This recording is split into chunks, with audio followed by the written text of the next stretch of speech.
आसान learning platform. हमारा आज शुरू होता है चैप्टर नंबर 3, भारत में राष्ट्रवाद। तो हमारा पहला पॉइंट आता है इसमें कि पहला विश्व युद्ध, खिलाफत और असहयोग। तो इसको हम लोग कैसे जोड़ के देखते हैं। जैसे क्या होता है कि 1914 में प्रथम विश्व युद्ध की शुरुआत होती है, 1918 तक ये विश्व युद्ध चलता है। तो इस विश्व युद्ध में क्या होता है, इंग्लैंड पार्टिसिपेटेड रहता है, हिस्सेदार रहता है। तो जो इंग्लैंड की अर्थव्यवस्था थी वो पूर्ण रूप से चौपट हो जाती है, इसकी जो आर्थिक रणनीति थी वो पूर्ण रूप से खत्म हो जाती है। इसके बाद क्या होता है, अंग्रेजों के द्वारा भारत में कर बढ़ा दिया जाता है, यानी कि टैक्स बढ़ा दिया जाता है। जरूरत के सभी सामानों पे टैक्स लागू कर दिया जाता है। टैक्स लागू करने के बाद क्या होता है कि 1918 से 20 तक भयंकर अकाल पड़ जाता है। इसमें क्या होता है, 120-130 लाख लोग मारे गए, इस सिर्फ अकाल में मारे गए। तो उसके बाद क्या हुआ कि जितने भी खाद्य पदार्थ थे, यानी कि खाने के जितने भी सामान थे, वे सभी क्या हो गए, महंगे हो गए। तो महंगे होने के बाद क्या हुआ, जो अंग्रेजों की नीति थी, यानी इंग्लैंड की जो नीति थी उसके खिलाफ लोग हो गए, अंग्रेजों की नीति के खिलाफ हो गए। तो जब क्या होता है, किसी भी देश में क्या होता है, हम लोगों ने यूरोप में क्या देखा, यूरोपीय कंट्रियों में क्या देखा, जैसे वियतनाम। वियतनाम क्या था, यूरोप का गुलाम था, यानी इंग्लैंड का उपनिवेश था। इंग्लैंड यूरोप महाद्वीप का हिस्सा है। तो क्या होता है कि वियतनाम को पहले आजादी मिल जाती है, 1945 में वियतनाम को आजादी मिल जाती है। किंतु क्या होता है कि यूरोप भी जो था इंग्लैंड का गुलाम था इससे पहले। इसके बाद क्या होता है कि सभी देशों में, जैसे यूरोप में राष्ट्रवाद का उदय होता है, यानी कि यूरोप के लोग राष्ट्रवाद को मानते हैं, राष्ट्रवाद के पूर्ण समर्थक थे। तो पूरे विश्व ये सोच में पड़ जाता है कि राष्ट्रवाद होता क्या है। लोगों को क्या होता है, अपना राष्ट्रीय चिन्ह हो गया, या फिर जो दूसरे उपनिवेश थे उन लोगों में जो उन देशों में जो आजादी मिली, उन सभी चीजों को कॉपी करने का काम करने लगे। दूसरे देशों को भी ये जिज्ञासा होने लगी कि राष्ट्रवाद क्या होता है, या फिर राष्ट्रवाद को लोग पसंद करने लगे। तो क्या होता है, धीरे धीरे हमने पहले डिस्कस किया था कि प्रथम विश्व युद्ध में क्या होता है, बहुत सारे जबरन, यानी कि अंग्रेज लोग क्या करते हैं, भारतीय लोगों को, अंग्रेज जो होते हैं भारतीय लोगों को जबरन सेना में भर्ती करने लगते हैं। तो जब सेना में लोग भर्ती होने लगते हैं तो क्या होता है, उनकी घर की जो आर्थिक व्यवस्था थी वो पूर्ण रूप से खराब हो जाती है। विश्व युद्ध में पूरा तरह से पार्टिसिपेट कर लिया गया इंडियन लोगों को। इसके बाद क्या हुआ, वहां के लोगों, यहाँ के जो भारतीय लोग थे जो कि अंग्रेजों के साथ विश्व युद्ध में शामिल थे, उनके घर की अर्थव्यवस्था खराब होने लगी। इसके बाद क्या होता है कि अर्थव्यवस्था खराब होने के साथ साथ 1918 से 20 तक भयंकर अकाल पड़ जाता है इंडिया में। इस अकाल के कारण क्या होता है, 120-130 लाख लोग मारे जाते हैं, देश में मारे जाते हैं। इसके बाद हमारा आता है सत्याग्रह। हम लोग दूसरा पॉइंट देखते हैं, सत्याग्रह पर विचार। तो सत्याग्रह का मतलब हुआ, सत्याग्रह का संक्षिप्त मतलब हुआ कि सत्य के आग्रह पर विजय, सत्य के आग्रह पर विजय। तो महात्मा गांधी के द्वारा आह्वान किया गया देश में कि हम लोग क्या करेंगे, शांतिपूर्ण रैली करने का काम करेंगे, यानी अंग्रेजों से हम लोग शांतिपूर्ण तरीके से लड़ाई करने का काम करेंगे। तो महात्मा गांधी कहाँ रहते थे, महात्मा गांधी रहते थे यूरोप में। तो महात्मा गांधी 1915 में जब भारत आए, तो वहाँ यहाँ के लोगों से उन्होंने आग्रह किया। 1915 में महात्मा गांधी जब भारत आए, यहाँ के लोगों से उन्होंने सत्याग्रह का आग्रह किया, यानी कि सत्य के आग्रह पर विजय।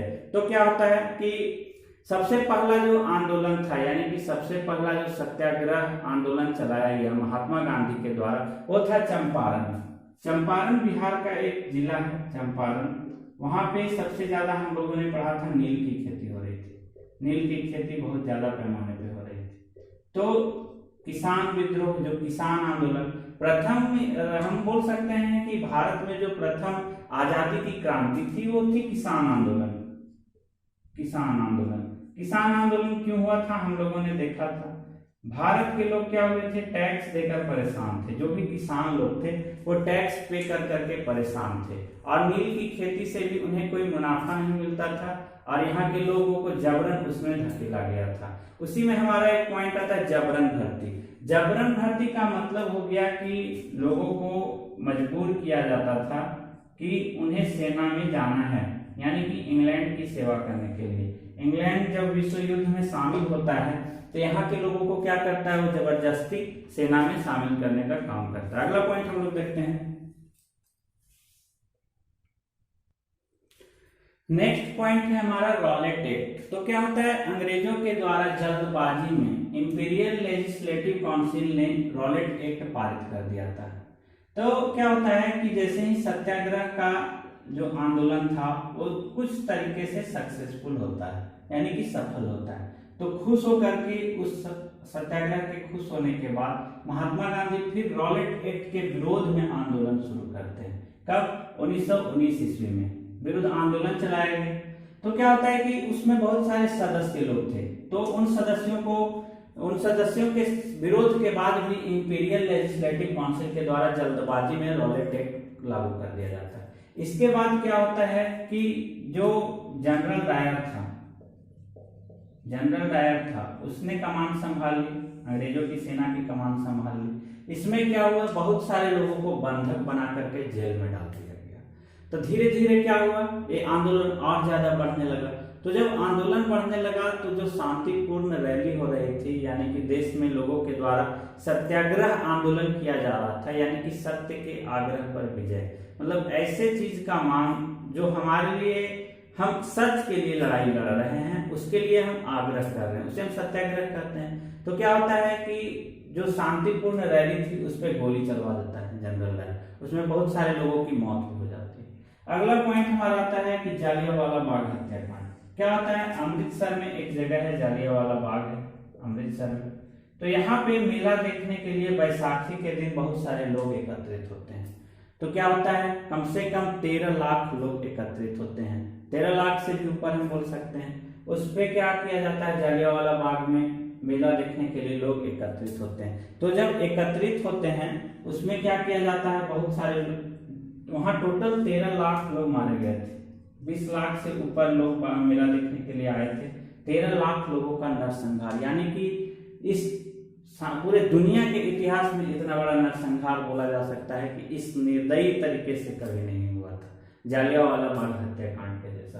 किसके द्वारा? जनरल डायर के द्वारा चला दिया जाता है। तो जो गांधी जी के द्वारा जो आंदोलन चलाया जा रहा था, उस आंदोलन को गांधी जी ने क्या किया, वापस ले लिया। यानी कि सत्याग्रह का जो आंदोलन हो रहा था, उस आंदोलन को महात्मा गांधी ने 13 अप्रैल 1919 जालियांवाला बाग हत्याकांड के बाद वापस ले लिया। अगला पॉइंट हम लोग देखते हैं। नेक्स्ट हमारा बहुत इंपॉर्टेंट पॉइंट है, क्या होता है, 1919 में बंबई में खिलाफत समिति का गठन किया गया।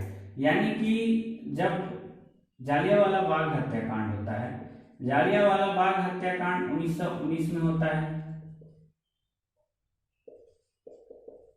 1919 में। तो 1919 में 13 अप्रैल 1919 को हुआ था। तो उसी दौरान क्या होता है, उसके बाद जालियांवाला बाग हत्याकांड के बाद बंबई में खिलाफत समिति का गठन किया जाता है, 2 अली बंधुओं के साथ, उसमें है मोहम्मद अली और शौकत अली के साथ।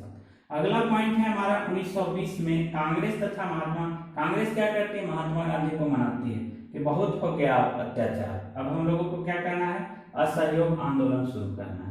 अगला पॉइंट है हमारा कि असहयोग आंदोलन ही क्यों शुरू करना है, तो हम लोग नेक्स्ट वीडियो में देखेंगे। आराम आराम से हम लोग पढ़ाई करते हैं। हमारा चैनल को सब्सक्राइब करना ना भूलें।